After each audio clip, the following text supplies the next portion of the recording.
Do you want to find a unique voice for your new character? Or maybe you want to bring your NPCs to life with some interesting vocal tricks? Welcome to Demystifying D&D.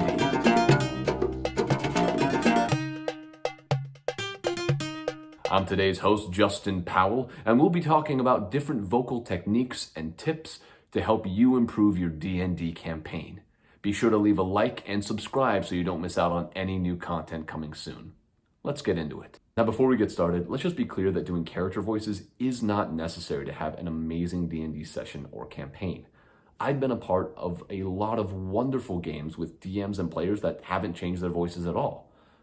Finding a character voice can be helpful as a player because it might clue you into the character a little bit more, or as a DM, it might help you differentiate between the NPCs or even different regions of the world. If you do want to try out character voices, there might not be a better place for it than in D&D. After all, we're playing a game, so your players will most likely be understanding if you try your hand at a Cockney accent and come up a little bit short. At least my players were. Tip number 1 is all about the Laban Technique. The Laban Technique was something pioneered by a dance instructor named Rudolf Laban. It's used by dancers and actors to modify their physicality to better express a character, but we can also use it for our voice. So let's take a look at the Laban chart. The words on the y-axis refer to Laban's 8 efforts of action. We can use these terms to modify our voice. So let's take a pretty common line we might hear during a D&D session. For example, your players walk into a tavern, and the tavern keep might say something like, "Hello, can I get you anything?" First, let's try saying it with the press. "Hello, can I get you anything?" Now, let's try saying it with a float. "Hello, can I get you anything?" What's important here is your interpretation of the efforts and their descriptors. So for example, if you were going to use the effort dab, how does that change your voice? This is how it might change mine. "Hello, can I help you with anything?" In that example, my version of dab might be slightly different from yours, but that's just the thing.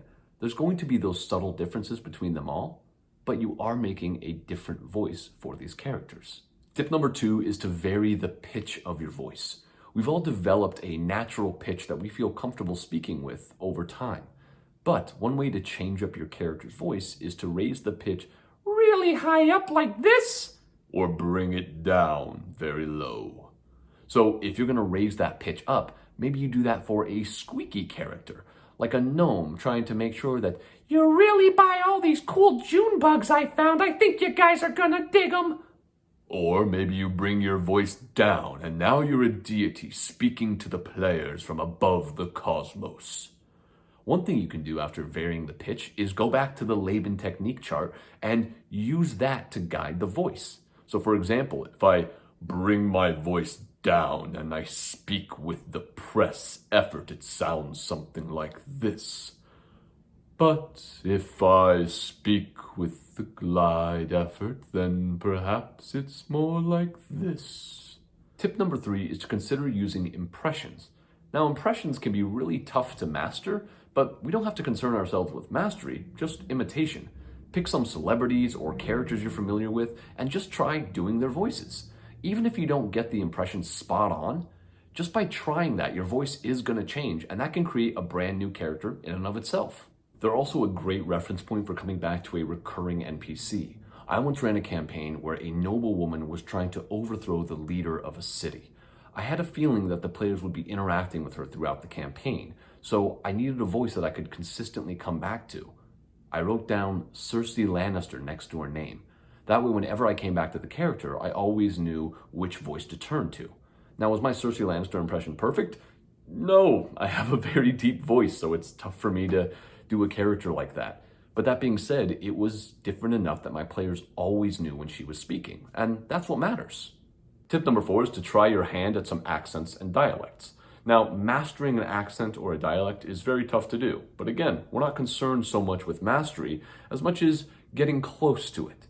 Just making something so our players can tell the different NPCs apart, or so as a player, you can find a deeper connection with your character. Now, there are a lot of great resources online for learning different accents and dialects. You can literally Google search how to do a British accent, for example. The other thing you can do is look up news clips with people who have that accent, or any kind of movie or video with someone who has the accent you're looking for. Tip number 5 is to use your physicality to change your voice. Sometimes adding a tick or gesture that you do as the character can change how your voice sounds. So for example, if you're playing a sneaky rogue, maybe you fiddle with your fingers like this when you're speaking because they're just itching to steal something.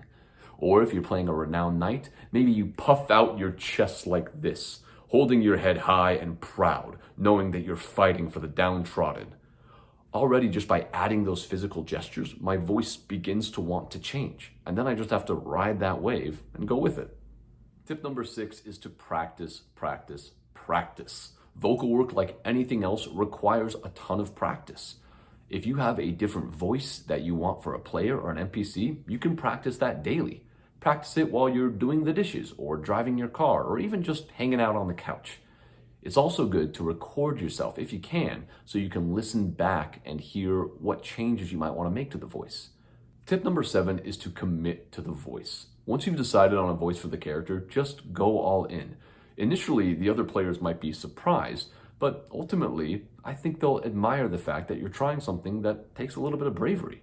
And don't worry too much if you fall out of the voice or even the accent. I can't tell you how many times my players have met an NPC that started out speaking with this dialect only to shortly throughout the sentence kind of get down to here. And let me just tell you, they didn't seem to mind all that much. Tip number 8 is to use all of the previous tips combined. Yeah, we're gonna make a Voltron of voices here. So if you start with an accent, let's try me for example. I'll start with a British dialect. Hello, my name is Justin Powell. I will be your dungeon master today. But if I go to the pitch tip, then I shall now speak with the same accent. However, I'm speaking at a much higher pitch, thus making a new character. So now what I'll do is lower the pitch down as I'm speaking, and I'm still using the dialect so that my character is entirely new. Then I can go over to the Laban chart, and I can use any one of those efforts to try to make this character even more varied. So by using all of the different tips and tricks that we've given you, you can make hundreds of different voices for any of your characters. The last tip, and I've touched on this a couple times throughout the video, is just have fun with it. D&D is a game, and doing voices is just a fun side that you can bring to it if you'd like to. If doing voices doesn't make you comfortable, then you don't have to do it.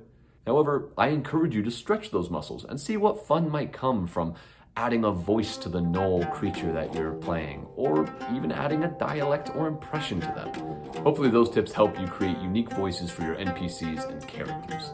Check the description below to find more links to resources that can help you create unique character voices. If you liked the video, be sure to like and subscribe, and leave a comment below with any other tips you have, or any suggestions for videos you'd like to see us do. And remember, no guts, no story. Check out our other shows like Monsters Lab, 1 Hour One Shot, and our live stream campaigns.